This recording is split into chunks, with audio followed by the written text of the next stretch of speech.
Is that really what they say in that song? Urine in my bladder? No, lean. No. Oh. Yeah. Urine in my bladder. That's what I thought you said. Don't you ever wake me from my beauty sleep, idiot boy. What's up, everybody? Welcome again to another podcast of the Idiots. We've got Scott. We got Scott. We got Scott. Wait, just keep rolling. We got Scott and Barry here. My name is Link. You're still stupid. I'm so genuinely impressed that you could do that. That's always gonna be our intro. So, got the professional breakdancer. Find different poses for him to do every time, though. Yeah. We should do that. We should have people submit requests for Scott. So stupid. So what? I'm gonna have to go to like Stuff Etc. and get like a different outfit. Yeah. Mm-hmm. I'll wear like a leotard one day. Okay, well, I guess we'll get started, even though we've already got started before. So we wanted to talk. I want to talk to Berg today. I guess Scott is kind of a college sports player himself by proxy, right? I mean, you know, with it was it Iowa State, Scott, or how'd your Hawkeyes do, man? How'd your Hawkeyes do, bro? What, dude? They beat the piss out of Wisconsin. It was a good day to be a Hawkeye. Iowa State lost though. Oh, really? So how many they're more not weeks do they undefeated. have? I think like three Like 3? until playoffs. Yeah. Yeah, I think 3 until conference playoffs start. Scott's for those of you who don't know, Scott's got a tattoo actually on his butt. But we're not gonna show you. Not yet. I don't.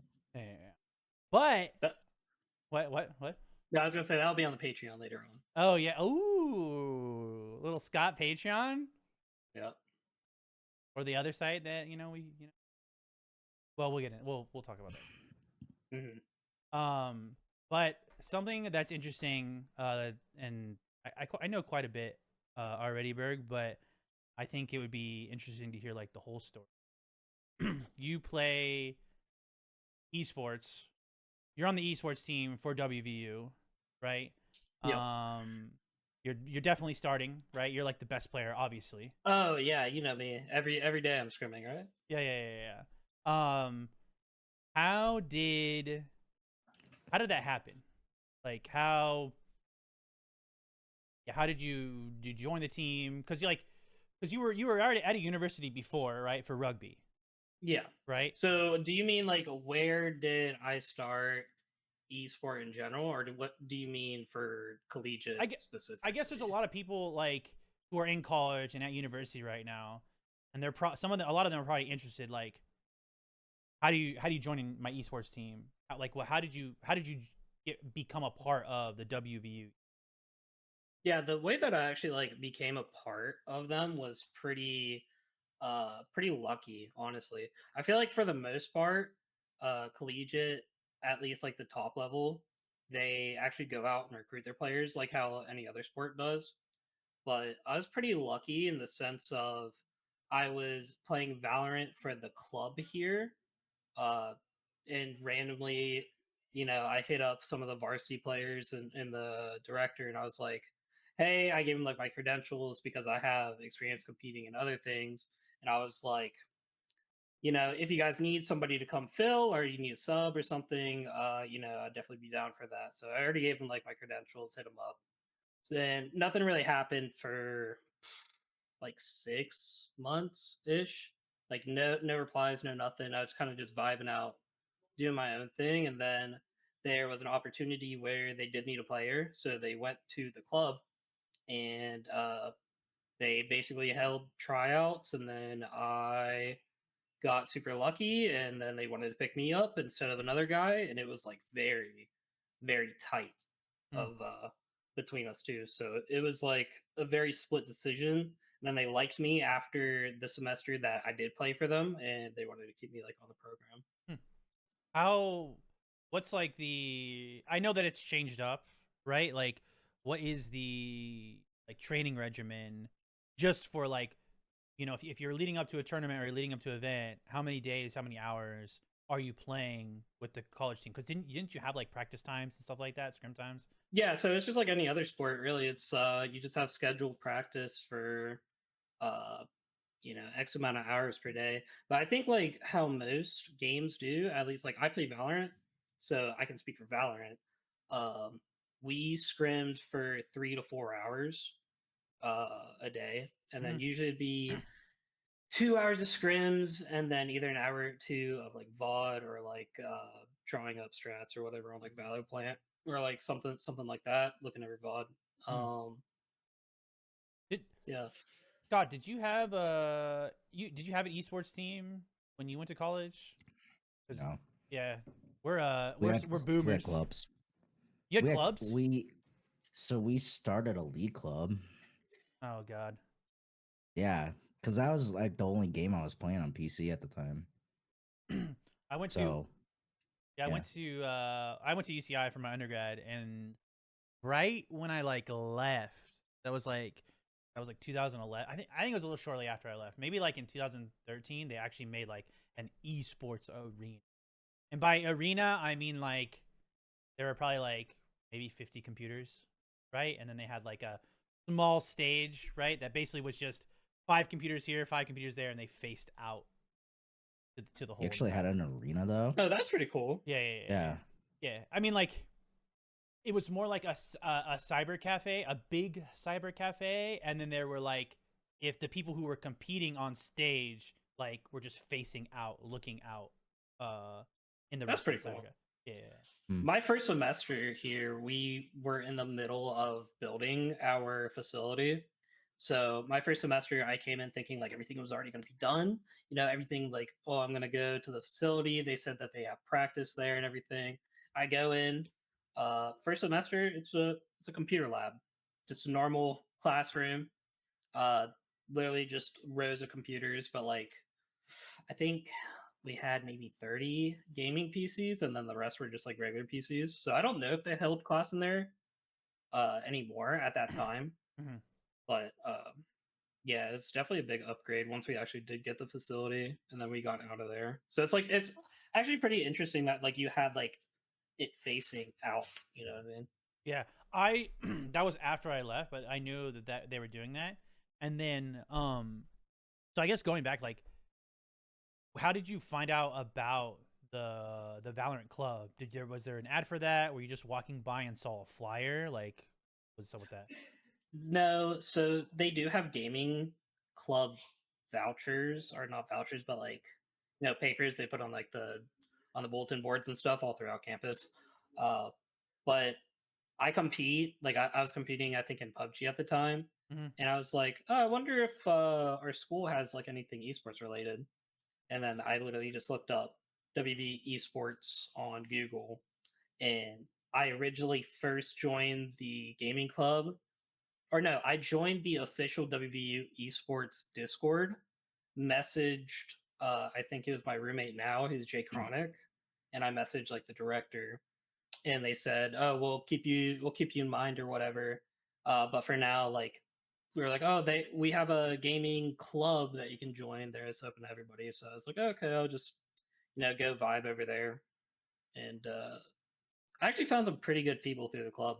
Mm-hmm. They actually weren't that bad. Like they were all probably Immortal ones in Valorant my Mm-hmm. first semester, so it's like we were actually pretty good.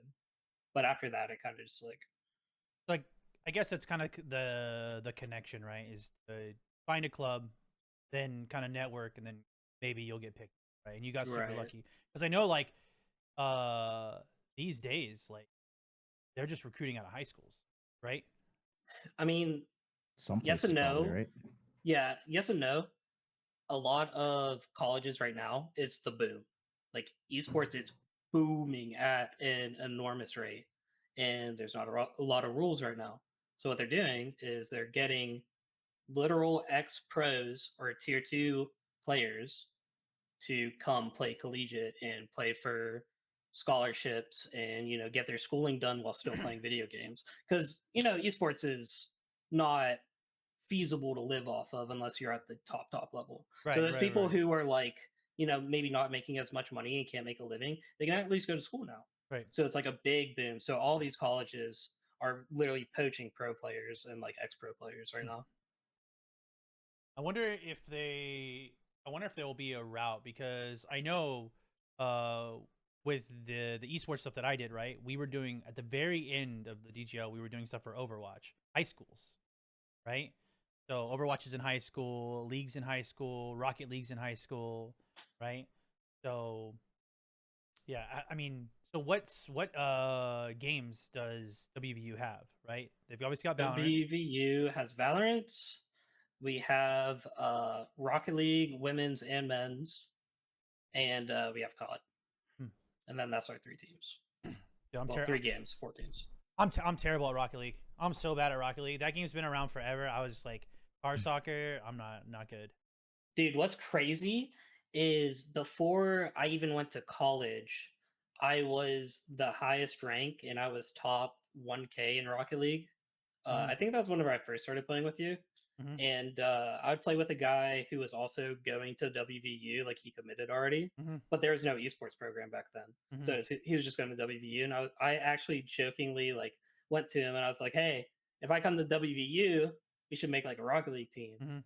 And then I ended up going to a different school for a year, and then COVID hit, so he was still in school, and he actually ended up getting the opportunity to like actually make a Rocket League team, and they did great. Nice. That's sick. Yeah, that's really cool. I wonder. Mm. Yeah, I can't really think, because I don't really know a lot about college sports, right? Mhm. That's the college sport professional. Uh, but I wonder like what Not really. I wonder what they'll do. Professional yelling at your screen when your team does bad. Yeah, I wonder what rules. Do you think there's going to be more rules and regulations coming? Oh yeah, I think even the first semester I was here, they were very lenient with like GPAs and stuff too. Yeah. Like in college sports, you have to be eligible, right? So it's like a 2.0 or whatever. Like you have to be averaging like a C Mhm. throughout your classes. If you're under 2.0, you can't play. So like some leagues have that. Like the main college league called NACE has Oh it. yeah. They're huge.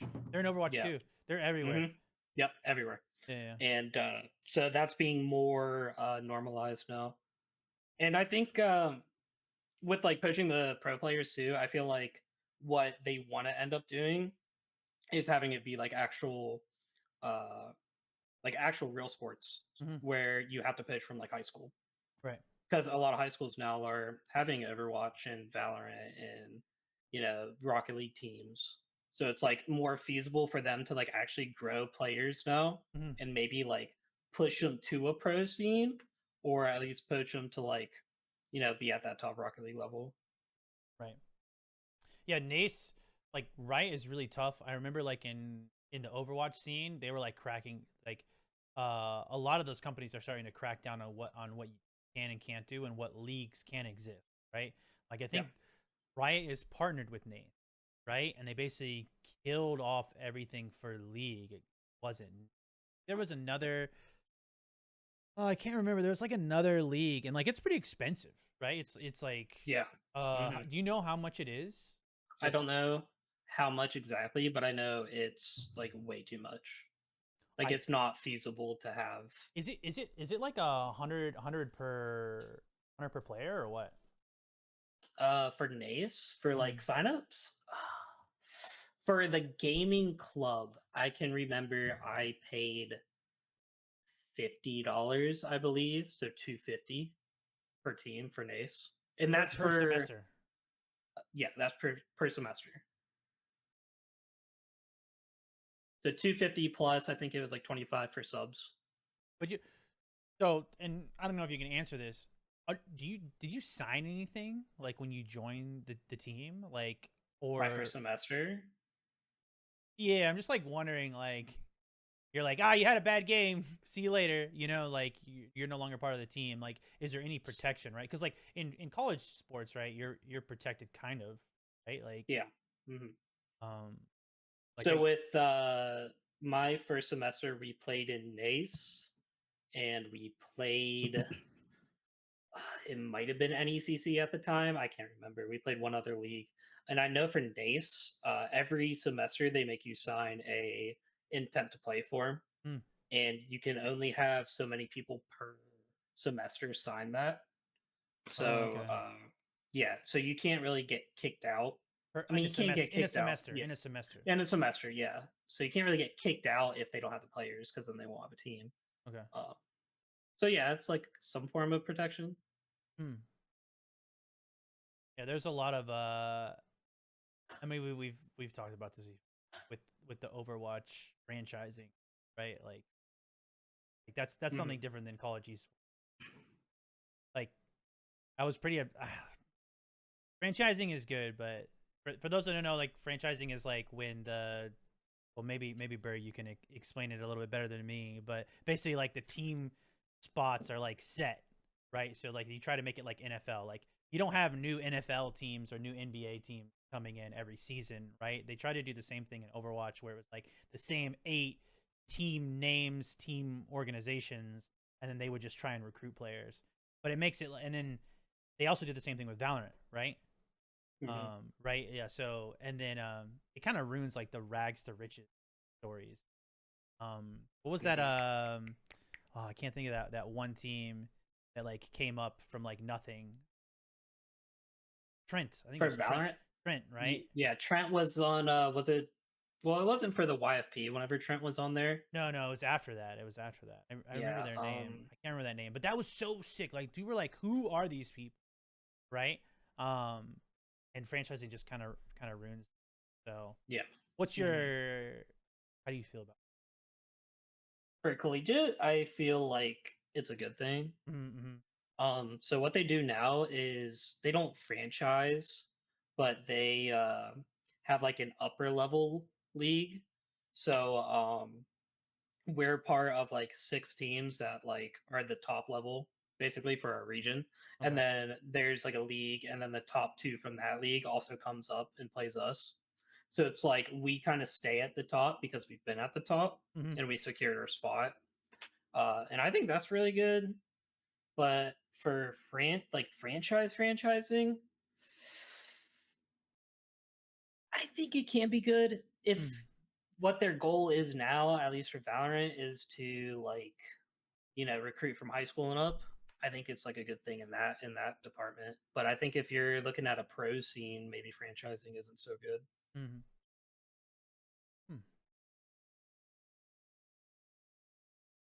Did you like? Because I know your first game was like COD, right? Like that was like your first. Yeah, but that wasn't competitive. Yeah. And then when did you make the move to PC? I think I got like a laptop to record COD and like record like trick shotting and stuff, and then on the side I started playing with CS:GO, and then like I found out video games are competitive in a way. So once I started playing CS:GO, I was like hooked from there, and that was back in 2016 was my first time. What was it, Scott? What was your major like first game? Was it League?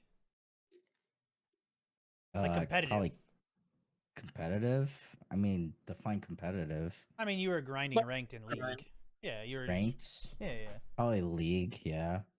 Like I played COD, but it wasn't like I wasn't trying to grind leaderboards. So I was just playing. Were you console or PC guy? Console before with COD, but then with I basically had a laptop, and then I basically built a PC finally. What is that in college? Like, when did you like switch to PC? Sophomore year of college. So that's 2010. I'm a boomer, dude. I started. My buddy was a little bit well to do, and he had a nice PC, and I built my first PC. I was 15. So what is that, like 1970? No. 2000, right? They didn't have internet back then, bro. 2000? Yeah, it was like 2000. It was 2004. It was 2004. My first game. I competed in all these games, right? Like it always started with small indie games. Like I got introduced to Counter-Strike, Berg, just like you. That was like my first FPS. I played Counter-Strike for a week, and then I learned what like Half-Life mods were, which is like 2004, and I just started. I was like, you can download these mods for free if you have this like if you own Half-Life, and I just started downloading all these mods, dude. And my buddy Dan, I haven't talked to him in years, but he was like, you got to play this game. It's like really tactical, you know, and you have to raise your iron sights to shoot. You can't hip fire. That was Hostile Intent, which like it's funny because I've once a year I put on like an event for Hostile Intent for all these boomers like me. And they had a small league and stuff like that, and we competed and we practiced and all that stuff. That was it. I just started loving small indie games. Hostile Intent. There's some good. So I've been, I guess, so like you were like what, 19? God, what are you laughing at? Huh? What are you laughing at? I'm laughing at, there's a game called Natural Selection. Yeah, do you know Subnautica? Do you play Darwin? Hold on. Do you know Subnautica? Got. I've heard of Subnautica. Subnautica is made by the developers of Natural Selection 2, which were the developers of Natural Selection 1. Natural Selection was this insane game, bro. It was it was PvP. You had aliens versus Marines, and you're in a fucking spaceship, and there's all these different levels, bro. And there's a commander on the Marines, and there's a queen on the alien, and that person is playing like an RTS. They're like trying to build hives and nests, and this person's building like an extractor, right? And then you have other players running around like trying to like protect these sites and build these sites. And as you build and get resources, you can do upgrades. Like, oh, now you can be like this. I forgot what it was. A flying alien. Piece of shit. I hated him. It's like StarCraft. Yeah, dude, but it was insane. StarCraft and like Warcraft kind of. Or Evo kind of. Was it Evo? Was that game that you played? Which one? Or Eve? Eve. The one. Eve's a space one. No, I'm talking about the one that you played and then it died. It's like Pokemon. Instantly. I played so That many. space one. You played at like TwitchCon. You were like all about it. It was like very popular, and then it instantly died. Quantum League, Splitgate. Osiris New Dawn. No. It was a like competitive alien game. Was it? It started with like an E. Can't remember it. Evolve. Oh, Evolve. The one with the monster. Yeah. No. Evolve was like what's the one? Dead by Daylight. Evolve 2. Evolve was Dead by Daylight status. That's the one we had one monster and 4 hunters. I got that game and it was a complete flop. It wasn't Evolve. It wasn't Evolve. It wasn't Evolve, dude. This game, like Natural Selection, was insane. Like, you want to talk about games not being new player friendly, bro? Imagine you just spawn in, right? And you're like, oh, look at this cool game, and you round your first corner, and a fucking just elephant alien just barrels through your ass, like, boom! You're like, I'm dead, dude. Yeah, like, because the servers were back in the day, like, you know, matchmaking, right? Like you all load in and you're all start on round 0, right? But like, you load into this game, it's a persistent server. So like if you come in late 10 minutes on the map, you're like, dude, it was so hard. And then they made a Natural Selection 2, and it was absolutely beautiful. Like as the aliens like expanded their creep, you know, like StarCraft, the creep, the like purple creep that Zerg has, right?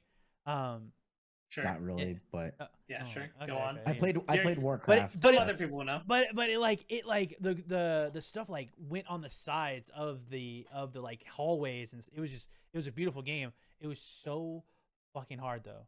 It was like Quantum League, right? Like people are like, oh, how you can like there's a time loop thing, and then we're like, boom, just fucking killing people, and it's like, welcome to the game, bitch. And they're like, this game sucks, uninstall. That's like what Natural Selection 2 was.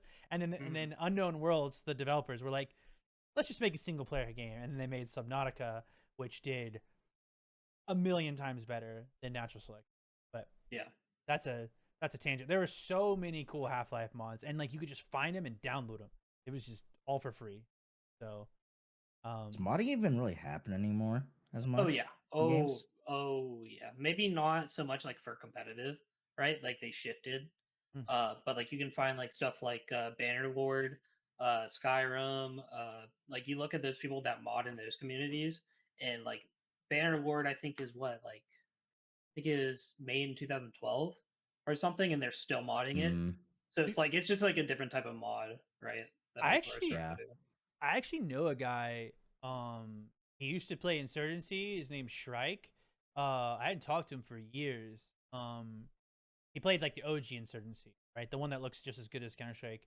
And Bird gets so No, Bird no, gets so Insurgency looks like Counter-Strike, you said? no.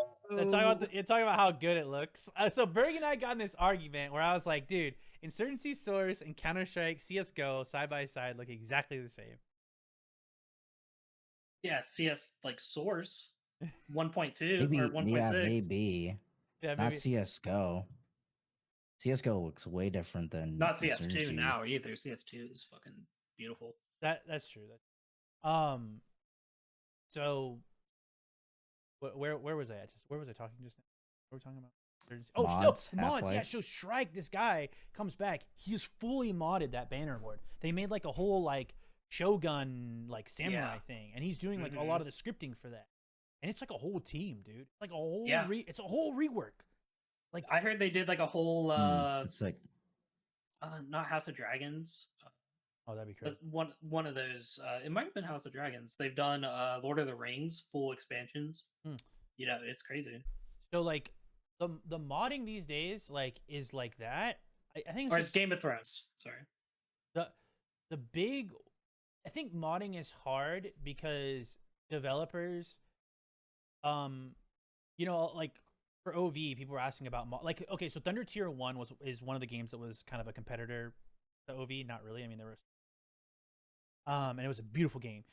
They promised mod tools, but then mod tools are so hard to do right, especially when you're on a timeline. You're like, I need to make new content, but I also want to make mod tools, right? It's very hard. But if you make mod tools, then your community keeps your game alive. But at the same time, you're like, these days with game development, it's like you're just always chasing your own tail. There's like 20 things I want to add to the game, and I can only add 5, right? And 10 of those things I need to add, and you're like, great, this is cool. This sucks. Right. But like crazy story, like a big thing with modding. So like it kind of changed, right? It went like from full game mods to like in-game mods, right? So like Bannerlord is still one of those games, like Berg was saying, like where you can mod the whole game and make your own thing. But like Insurgency Source, there's a crazy story here. So Insurgency Source, one of the big things about modding in that game was the guns, right? You could like download a mod in Insurgency Source, not Sandstorm, Insurgency Source, and you could change the gun and you could redo the animations, right? So like this one guy, I'm blanking on his name right now. I can't remember his name, but he started doing all these gun mods and they were really good. Like you were like, holy shit, this should be in the game. Then when the Day of Infamy mod came out, which is the World War II mod of Insurgency, which is actually a full game remake, he was on that team to redo that. And then he did all the guns and the animations. And then NWI was like, hey, we want to make Sandstorm and we need more modelers and animators. And we've seen all your work that you've been doing for the last 4 years. They hired the guy. Wow. So this guy was just working a regular day job, and then at nights on the weekends, he was modeling these guns and animating these guns, right? Doing all the reload animations and pulling back, the hammer and all that stuff. And he actually found a job at NWI. He worked at NWI for 2 to 4 years on Sandstorm, which is the I guess it's the third iteration of Insurgency, second one that most. And he got a job working on the new Call of Duty. As a model and an animator. Yeah. So that was like a crazy Go from a hobby to that's a crazy jump. Crazy full-time job. He was working, he was like he wasn't like the lead modeler, but he was like modeling some of those guns and animations. And it's not this Call of Duty that just released Black Ops 6. It may have been Modern Warfare 2 or Modern Warfare 3. They're 2023 or 20. So it's like it's crazy like how mods like kind of make that jump, you know? Yeah. Mm. That's how a lot of people got started in doing stuff. Yeah, I'm not really sure like modding. Yeah, I mean, Scott, you kind of asked like, is modding really exist anymore? It does, but it's not like back in the day. A different degree. Probably a smaller scale. Yeah. When it comes I to wouldn't. when it come by scale, I mean with the number of games that you see it occurring on compared to It probably might what just you be did more before, right? focused. Yeah. Yeah. Right. Yeah, it sucks too, because like, I mean, Counter Strike was a Half-Life mod, right? There were so many like Day of Defeat was a Half-Life mod. Yeah. There's so many great games that came out of it. But yeah, you just Wasn't H1Z1 a mod too? From like I don't remember what shooting game it was from. DayZ, right? Did it Yeah. come from It was a was it? DayZ mod into H1Z1. Yeah. Yeah. Okay. And the original creator of DayZ, right? He was the one who created Icarus, the survival game. So How did PUBG come to That was from existence? that was Was it from H1Z1? H1Z1. Yeah, the creator or what was his name, like Brandon Green or whatever. From my understanding, he like left the H1Z1 project and he's like, I'm gonna do PUBG. Did he like mod H1 or was it like a fully blown like new game? Do you know? I think it was a fully like for PUBG, it was a fully blown new game. I don't think he like did a mod. Gotcha. yeah, I wanted to circle back, Scott. You wrestled in high school, right? Yeah. Did you play any other sports? Baseball, cross country, football for like 2 Okay. years. So and would you say then like you're a very competitive person then? naturally, yeah. Do you think playing video games like you ever got that itch to like compete in a way? Because I know like you haven't really competed, right? Like you've played ranked like League and like when we played PUBG, we played on a PUBG team together, but like that wasn't like Yeah. I don't think I've ever gotten that itch though. yeah. Because it's not one, I never thought I was that good to begin with, and two, the other thing that doesn't help is like like Link said, we're a bunch of boomers. Because you think about like all this competitive gaming stuff is like happening when we were done with school. Yeah. If you think about it, I mean, yeah, it was happening when we were in school, but not to the degree it is now. That's fair. So I think bless you. Did you hear my roommate? yeah, Oh my god. Don't worry, because when you're not talking, well, honestly, this whole thing we're just gonna mute you in the in the edited version. So Sounds good. Yeah, Sounds good. it's like, and I'm gonna dub over you. Well, I was gonna do. Have you been hearing them? Because they like dropped like Nah. 10 pans, dude. Oh, It was I heard so that. loud. we heard the pan drop. Dude, that was so Dude, loud. we heard the pan drop, but you weren't talking, so we can just mute that out. But Okay, I think I'm perfect. just gonna mute your whole track, and then I'll just dub over you. You know? Okay. Yeah, Like, yeah. and I'll do like subtitles only. I'll do like a Wooly, like, yeah, when I was in when I was in West Virginia, I was playing Valorant.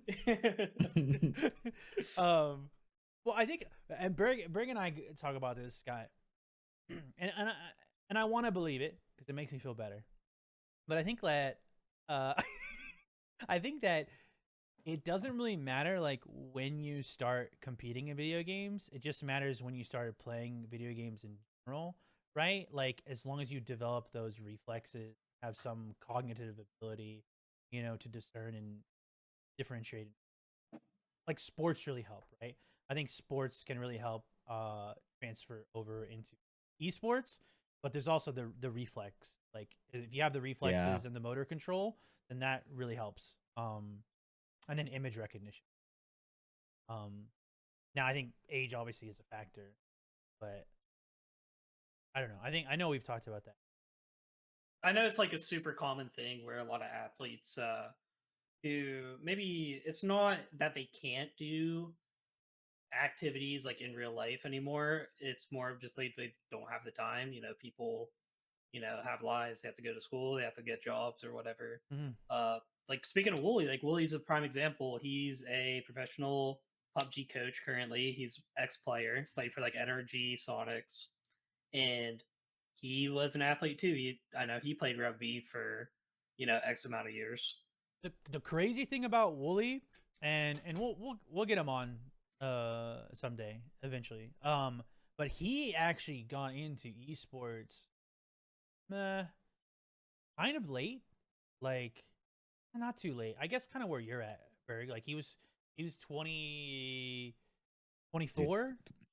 Yeah, he was like 24. So he went from Insurgency, and what's crazy, and Willie and I talk about this. Insurgency was his first competitive FPS. Like yeah, so is mine. Yeah. So he never like. Well, you played CS. I'm talking Wooly like. Oh, like literally from ground up. Yeah, like, literally Wooly. That was like his first like time competing in FPS. He had played a little bit of CS or something like that, but not like you. I mean, you had. I think by the time you came to Insurgency, you had 1,000, 2,000 hours. I think I had like 2,000 hours in CS, but it was just like all ranked stuff. Like I never competed on a team or like a team aspect in any type of capacity until literally Insurgency. And I was just playing ranked in Insurgency, and then it was actually my one friend Jen. Well, you know Jenny. Yeah. She was like, "Hey, we play in this league. You should join this league. You're like pretty good." And I was like, "Okay. I mean, I'll check it out." And then from there, it was like, "Oh, I can actually be on like a team. Like I don't have to just play with like random people." So like that was like my first like iteration of like having like a real competitive environment. Who? Scott, what was that little smirk about Jenny from the block? Is that what you're thinking? Oh no! Yeah, Tom just I still wanted to yell out a Forrest Gump. Jenny. Wait, how did you? Okay, first of all, this is from. Wait, how did you know Jenny? I don't remember that. Literally, I just ran into her like in a ranked game one time. Like I think I played against them. Yeah, in Insurgency in Sandstorm. What's crazy about this? If people are like, there's ranked in Sandstorm, there was for like 1 year, and then they removed it, right? So this was like off release. Like I was grinding ranked for the first 3 weeks it was out. Dude, ranked was hot in the beta, and I felt so bad because like, well, I'm saying it like I played. But it was so good. It was just like instant pop. And then it was bad because people were like, "Oh, ranked in Insurgency. This is the first time." And then you had DGL players who were like, "Blah blah blah blah blah blah, pre-nade, smoke, dead, boom." We were just like, and then we would like 5-stack, right? And then it's like, and then I just like, you just wipe everybody. Like, it's not even fun. Oh, we're gonna just pistol. So the randoms were just getting shit on. Yeah. So like, what I think you didn't, because you were the owner of DGL of the competitive league. Yeah. I don't know if it was you who posted in there or somebody posted in there, and like they added everybody, and it was like, if you queue comp, please don't try to 5-stack and ruin it for everybody. Oh, or you did that at one point. So yeah, so there was like I think there was a Polish group, right? A Polish team. They were really good about that. They would only 3-stack, but I think it was like it was kind of like that. And then at the end I was like, okay, let's not like ruin this. It was super fun. The problem with rank, there was a lot of problems. Like, I was super thankful that NWI even encouraged the idea, because Insurgency is not a competitive game, right? Like, it's a very, I mean, half the population, and I know this, half the population is in co-op, right? Yeah. So, and then the other half just want to run around and shoot stuff, and like their biggest mode is push, right? Active mode. So like ranked and firefight were just kind of the redheaded step. I think that's a super valid. Redheads? They have no souls. Whoa. Just, All right, we'll circle that. Do you guys know any gingers? Circle back to that later. Do I Yeah. know gingers? I do you do know actually. I anyone do. that's a My ginger? PT. My Like- PT. I don't He know. or she's a Oh, I ginger? do. You I do. should. Yeah, I don't know if I know any true gingers. I had one in my high school class growing up.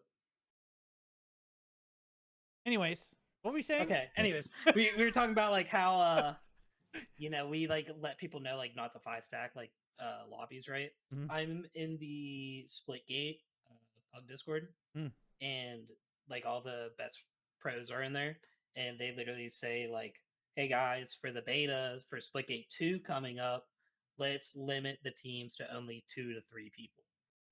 Let's not like ruin the beta for everybody else." And that's what somebody posted in there, and I read. I just thought that was like super interesting that they could do that, or they wanted to do that on a straight competitive game, not just like a mode. I think, and I've seen this time and time again. Like Tribes of Sin was the game that I was like, I guess Overwatch, because we got our ass kicked by Team Liquid on stage, and like Cloud9 was there and stuff like that. But like, Tribes of Sin was the game that I like played for the most money, right? Which is only like dollars, and never got any money. But that game, Tribes, is such an elitist game. Like it really is. Like they're like, fuck the new player. I don't care. Like suck it up, Buttercup. Blah blah blah. And like what happens is when you do that, you just bleed out from the top, right? Because like the pro players, like when you're a small scene like that, you just like eventually the pro players like leave, right? They're just like, oh, like I'm getting older. I have to get a job. I have to, I have a family. Blah blah blah. When you don't cater to those younger people, like not even young. I'm not saying young in age. I'm saying young. They just got there. It really can stifle and hurt your competitive scene, which is what Tribes did. Like they would just like beat the shit out of new players. New players would leave, and then you're like, oh, there's no more people that we can pug with or whatnot, and it kind of a self-fulfilling prophecy. It's hard, right? Because like when you play Valorant or CS, who gives a shit, right? There's like there's like tens of thousands of people who are queuing rank. There's hundreds of thousands of people queuing rank, But in like a game like Splitgate, I mean, Splitgate is, let's be honest, I think Splitgate's doing fine, right? I think Splitgate 1 did really well. It's a small scene, right? But I don't know if you need to not 4-stack in a Splitgate 2, but it is super admirable and it is super helpful. Like, and especially this, like, imagine you're a pro player and you're playing by yourself and you're streaming and you're dominating a lobby and everyone's like, who the fuck is this guy? And they go to your stream and you're like, oh yeah, I'm just solo queuing. I play for Space Station Gaming. I play for Moist Esports. And then people are like, oh wow, that's really cool. Like, I mean, these guys are playing, 6 to 8 hours a day already. And the fact that you're solo queuing and then and everyone's connected, you don't know who on the internet is connected to a big organization, right? Some random guy that you're playing in your lobby with could be like, like co-owner of some like keyboard company or mouse company or something with a giant audience, right? Or a huge public Discord. So like they're like, oh, these people are actually really cool. Then they start promoting, and it just takes that one person to be like, wow, the Splitgate 2 community is like really cool. They're really helping out new players. And boom, like that's just now you have that first impression, and that's what people think about you, and it's like a really good. But I also understand like, damn it, dude, I just want to 4-stack. Like I just want to play. Right, like I want to play with my friends. Yeah, like... yeah. Because like, dude, Splitgate is not as bad as Insurgency, but dude, when you solo queued Insurgency ranked by yourself, it was rough, brother. Like if you died early because you were like pushing an objective, you were like literally just watching someone for like 3 minutes in. Yeah. That's I'll tell you from playing with JP, who's ex Space Station Gaming, and I think ex Moist. Was it Moist? Yeah, it's Yeah. Moist. And playing at like his elo of lobbies is unlike anything else. I feel like, we always talk about like Quantum League being like a crazy, like smart tactical game that's like really hard for other people to understand. I feel like the skill ceiling in Splitgate like might top that at that level. Like I was very not I was very surprised of how hard it was or how hard I was getting shit on. Did you play Splitgate or Quantum League at all? No, When did we? I didn't try Splitgate when it came out. I remember it coming out. But... It was TwitchCon 2019. That's when we started really becoming friends, right? Because I asked like 20 people. Yeah, I was like your last choice. And I was like, oh, Vapor was like, I know this guy. He's not that good at video games. And then sounds about right. Yeah, That's and then I gave you my Quantum League beta key and we played together. And then that's where actually that's where Berg and I met Ash and Crunk. Because from Quantum League? Yeah, because okay, a lot of people at that time were playing Quantum League because it was in beta, but for some reason Berg and I kept going against Ash and Crunk, and they were streaming too, and they're like, "Who the fuck are these people?" Like he's like, "Dude, Crunk's so funny." He's like, "Yeah, I would step out of spawn and Berg would just boom headshot me." I'm like, "What the fuck is going on?" Like So then they queued us. Then they rated me or Berg, I don't know who, and it was kind of funny. But that game, Quantum League was super fun. They really just needed a casual mode. Was that a 5v5 game too? 2v2, 1v1s and 2v2s. 1v1s and 2v2s. It was a straight arena shooter. Oh, okay. That was the one where like you had 3 rounds, right? And the whole point was by the 3rd round to be on the center objective with no one else on there, right? So think we're in a 1v1. You run left and you jump on the objective. The next what? My roommate. I heard Vince go scream something. Let me. Anyways. So Quantum League was cool. Like, so say like one round you run left and then you run to the objective, right? Okay. The next round you would spawn. You would watch your previous self run left and then run to the capture point in the middle. So like you could like plan and do these crazy tactics. So they were like there were barrels where you could kill yourself, right? This is like strategy. So the first round, like you would this is bad, like because people started learning it, but like you could run up to the barrel, shoot the barrel, so you die, and then keep playing as if you're alive. And then this next round, before you can shoot the explosive barrel and kill yourself, you kill the barrel. Now the barrel's not there. Your first round player is still alive and goes around and does stuff. So you can like do all these crazy mental games. It's only a 1v1, and it just records your movement every round and then replays it. It's not AI or anything like that. It was a cool concept, and all that mattered was that at the very end of the 3rd round, you were on the center objective, completely uncontested. That's all that mattered. But you could do all these little things with we called them clones. So clone 1 is from round 1 and clone 2 is from 2. Clone 3, it doesn't exist. Clone 3, that's your 3rd round. That's the final round. But it was really cool. That's interesting. Yeah, but it was way too difficult. They needed a really casual mode. Like they need every game like that needs like a respawn. Like just a TDM with respawns. Respawn. Yeah. So people can just run around, get used to the movement and stuff like that. And shoot the guns and stuff. Right. But no, they literally just had the mode at the beginning, and it was like it instantly killed it. Sink or swim. Yeah, like it came out, it was hyped for 3 or 4 days, and then people were like, "This game's really hard. I don't want to play this game anymore." And it just they really didn't have a lot of content. Like you could kind of tell that they made this game as a concept, and then because I don't really know this, I have no confirmation of this, but it was very apparent that they had limited resources.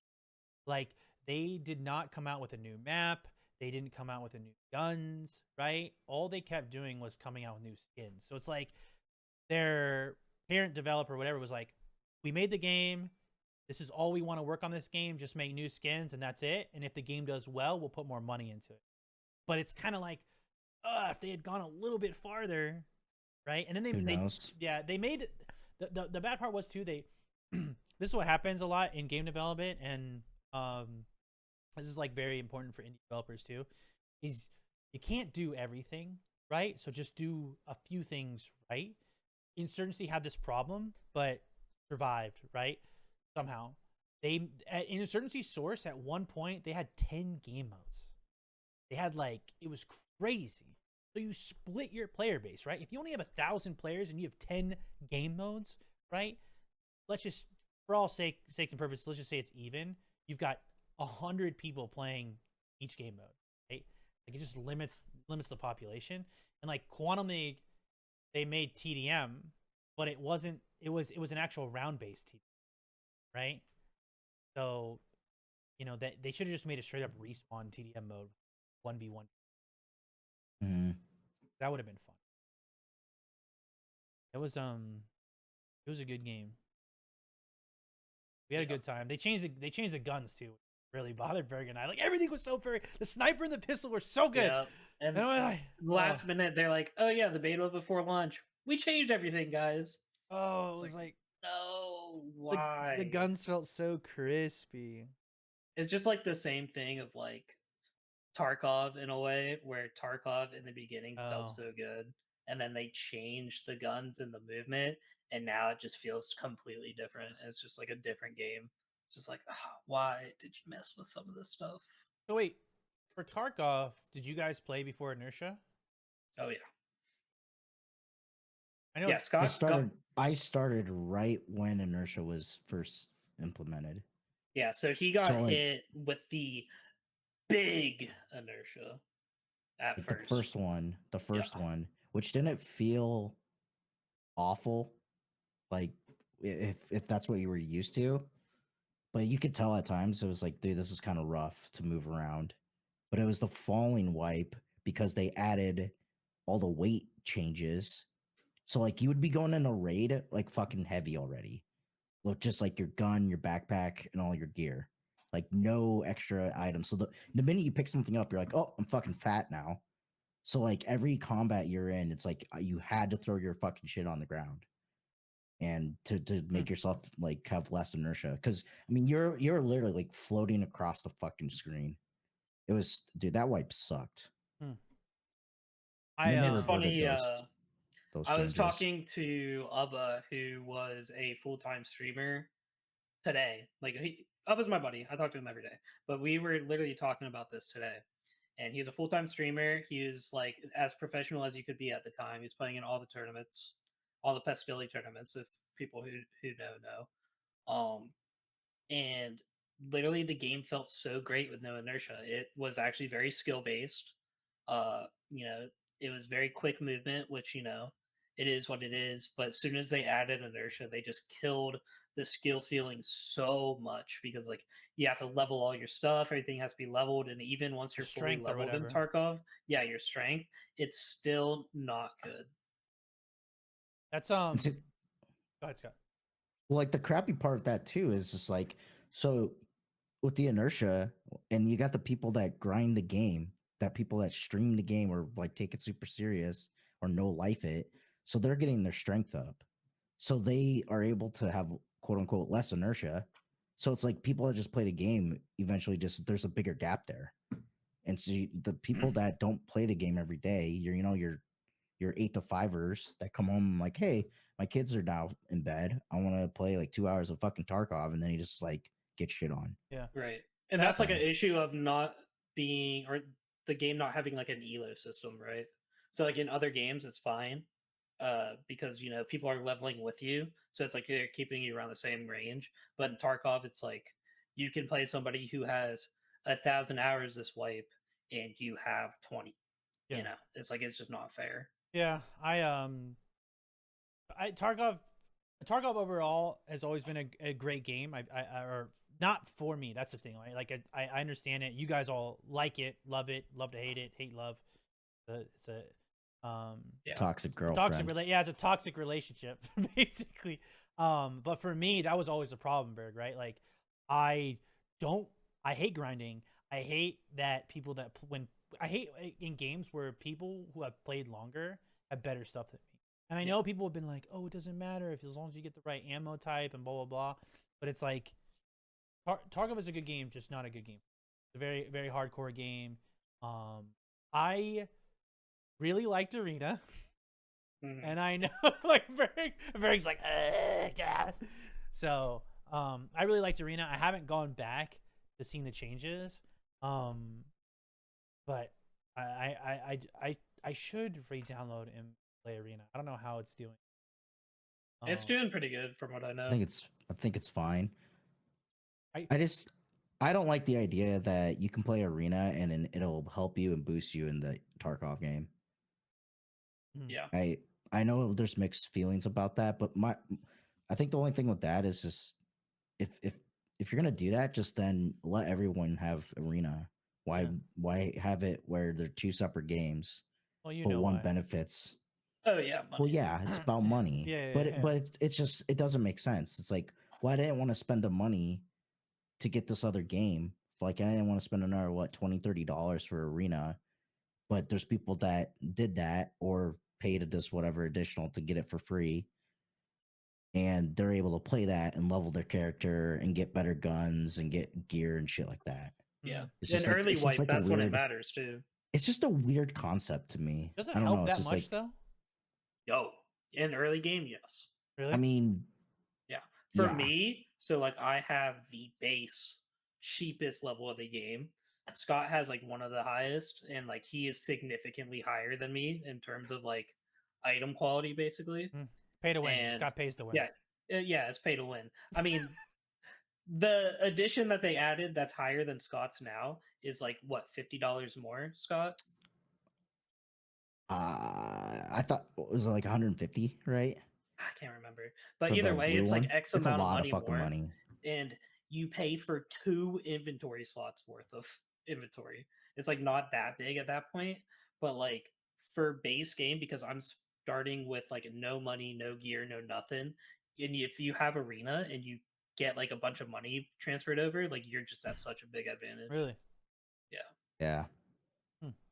I mean, people to say that there's Tarkov isn't pay to win is just I don't Yeah, know. I think that's a incorrect take. Mm-hmm. I mean, like, yeah, I wouldn't know.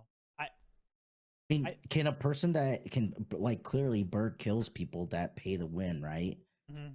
But like he still is at a major disadvantage because even if he's like killing these big players, he's like progressing, but he has to do more things to progress than someone like me because I get the benefit of like the traders, so I already have better rep because I paid for it. Oh, really? So I don't have to. I get to do less missions, less tasks to level my traders, and then also I think the stash is the most hurtful thing because then you can't keep hold of guns, you can't keep hold of bags and all that stuff, right? You can't basically hold more gear, so you have to sell the stuff because your stash is smaller. And dude, the money to put into the stash is fucking crazy to level your stash. Really? Yeah, I think like was absurd. it like level 2 or 3 stash? It's like 2.5 million rubles. Yeah, so leveling it up from level 1 to 2 costs like 2.5 mil, and then to level it from 2 to 3, it's like 8.5 mil plus like all these other items that are also That's millions so of rubles. crazy. So it's like legit. I have to It's work probably 50, like 6 mil. Yeah, probably. I have to work like 50 to 60 hours to catch up to where To get Scott there. is. Like Well, real life hours to That's catch up. your fault for being poor and being a college student. It's a metaphor for life. Actually, we were just talking about this. So, do you guys know what PMI is? It's not about games. PMI is about buying a house. No. No. So, okay, this is great, right? So, basically, Berg has to do more because and pay more hours because he's poor, right? So PMI on a house is called private mortgage insurance. Basically, if you don't put 20% down when you buy a house, you have to give extra money to the bank. Oh, well, that's fine. The money goes to the loan, right? No. The money just goes straight to the bank. It's basically you're too poor to put 20% down on this house. So we're gonna fuck you. Yeah, you're gonna in the pay long more run. money, and it's a Wow. lot, bro. It's a lot. It is at least Yeah. 100. It is at least $100 to $150 a month more on your mortgage. That's wild. and That's it, literally Tarkov. Yeah. It's serious. yeah, dude, it's Because the items itself too, because early and like I think that's one of probably the things you're trying to level, right, Berg? Is your What? stash Mhm. for your hideout. Yeah, 'Cause you're that's like like I need speed run extra up. fucking space. Yeah, you try to speed run it. Well, the stuff that like the nuts and bolts, they're going for like fucking 30-40K at the beginning of the wipe. Yeah, Because I have to everyone's trying do to a level whole their shit. 45-minute raid to get 2 bolts. Dude, you're just getting fucked. Like, Yeah. yeah. I think, yeah. I mean, they know what they're doing. I think going back, because I like going way back to the inertia thing. I think like with game development, you have to be like, it's tough because you're like, oh, this is the vision I have for my game. But then if you release a game and then like, how long had how long had Tarkov already been out? Before Inertia? 2016. It was like 3 years, 4 years think it before was. Inertia, right? Longer than Yeah. that. Like 4 years. Yeah, 4 Probably years. 4 or Yeah, 5, right? I guess at that point, from a dev standpoint, you're kind of just thinking, well, the people that are playing this game, they're playing it. Let's do something to like switch it up and make it right. Yeah. Mhm. But I guess, yeah. I don't- mean, I remember getting Tarkov in 2017, Mhm. and it legit looked like a Half-Life mod from, 2005. So I mean, at that point, at this point in their development, they're just like, let's let's run this fucking baby dry. At this point, they're making so much fucking money, it doesn't matter. Well, wait, hold on. So I thought, isn't Nikita right? That's the guy's name, Mhm. Nikita. Yeah. Didn't he want to make like this whole FPS That's the goal. RPG thing? It's working towards it. And so now what they added this wipe starting in August is that you can go from city to city basically. So from raid to raid, and that's like their end goal. Their end goal is to make it seamless. So they don't want to Yeah. have like Wait, loading screens. Wait. What do you mean city to city? Like I can run my ass all the way over. So that's what they want. They want it to be a continuous But like can you do that think right of now? like DayZ. No, you can't do that now. You So said they added something, now though. yeah, they added where if you go to like customs, right? So you go to customs the map, you go to a part of the map, and it'll bring you to it'll bring you straight to another place. So Oh, if you you can, wanted like, to go teleport. to factory, yeah, but it's a loading screen. And it'll Yeah. put you into like a new raid, basically. Oh, okay. Yeah. So they're working towards current making it, everything. like do that, but their end goal is to make it seamless. Huh. Yeah. Yeah. 30 years away from that. Something interesting I learned about Nikita today too is apparently he has 5 different Lamborghinis. And Really? they're all different colors. Really? Yep. And they complain about money. Well, he only had 4 before Arena. He needed Much the is a 5th one. Lamborghini? He needed a 5th one. Well, it depends. I don't know. How many Escape from Tarkov EOD editions is a Lamborghini? Yeah, right. 10. How much is a Lamborghini, Scott? Tell the class. How much is the cheapest Lamborghini? Probably like 80K. Think so? I feel like you could find one like pretty cheap. I bet. Hold on. Well, I'm talking like maybe like a convertible. Cheapest. Let me see the cheapest. I'll find one on Craigslist. Cheapest Lamborghini is the base Huracan EVO-RWD coupe with a starting MSRP of 209,000. It's only 209,000. That's like 500. You can get used ones for less than 200K. That's like but they're 530 still like EOD 100. editions. They're like 175K. That's why I have. Huh. Interesting. Don't they sell tractors? So he has 5 Lambos. Can I buy a Lamborghini tractor? Yeah, dude, Barry, this is the Did they last really? spot. This is the last podcast. Yeah. We showed you Tractor? Scott. When we were Yeah, talking but was about, it Lamborghini? Yeah, it was a Lamborghini. This is the one we Oh, were talking it about. was Scott's Lamborghini. farm. Yeah, well, how much is that? I'm going to the home Scott's Lamborghini. looking up a Lamborghini. Tractor. First of all, I need to know how much. First of all, that guy costs. didn't even play the Clarkson's farm. He didn't even pay for that thing. That was all ads. Holy fuck! They actually do. Really? What was Lamb? Yeah. What was Lamborghini originally? What I can tell you. what was Lamborghini's first known for? Lamborghini was first known. What's a per car? Oh, supercars. Oh wait, is known. No. Lamborghini presented his tractor in 1948 during the feast of Santo's patron saint. I don't know who that is. Lamborghini presented his tractor and sold 11 right away. With his father's approval, he put up his family's farm as collateral to buy 1,000 engines and started mass producing tractors. So it started as a tractor company. Yeah. You should know that, farm boy. Riding in runs my like a deer. tractor. Lean all in my bladder. Oh, wait. So, Yeah, no DMC. Relax. Is that really what they say in that song? Urine in my bladder? no, lean. No. Oh. Urine in my bladder.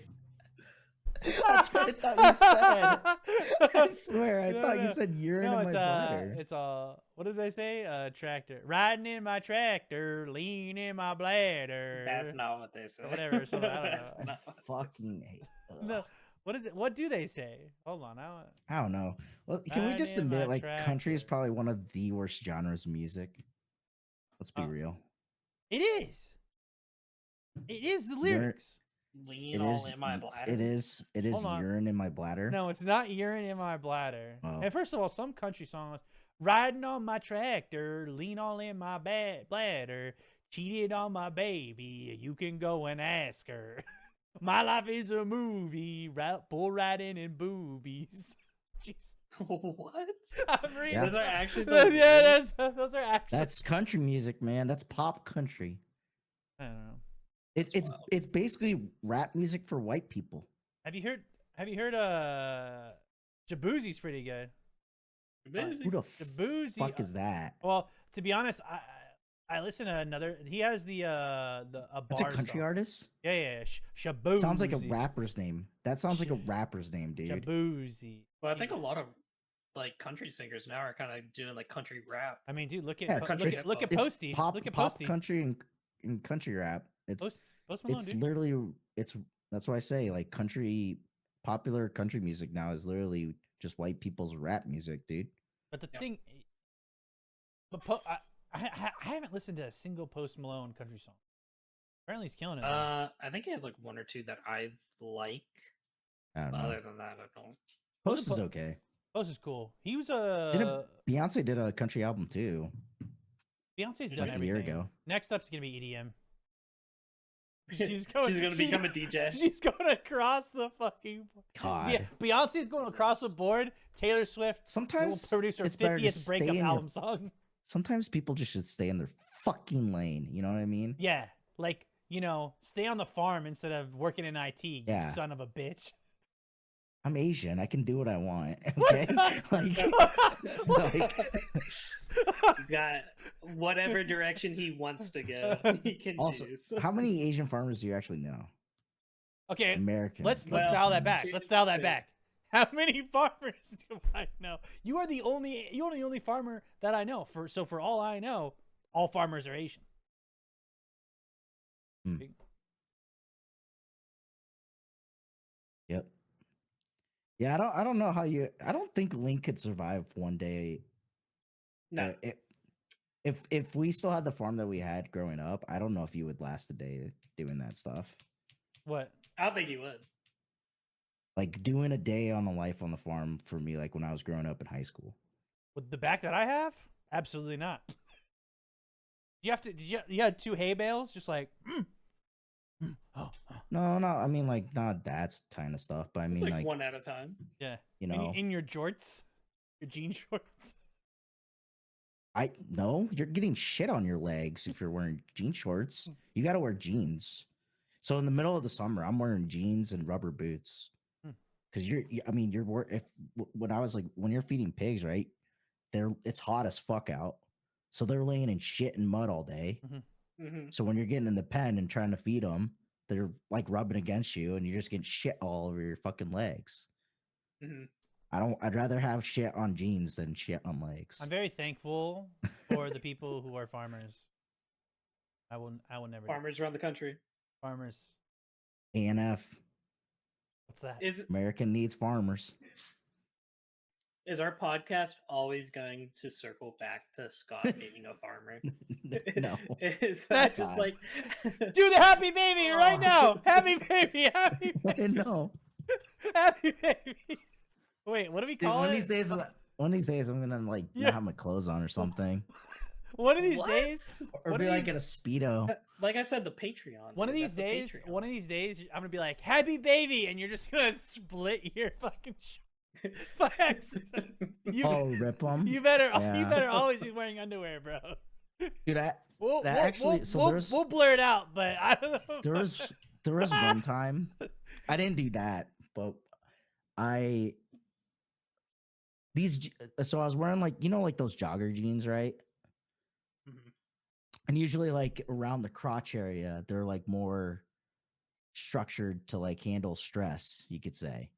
Okay. And we were at like a I think it was like maybe a year, I don't know, it was like years ago, but it was one of those like block party type things, right?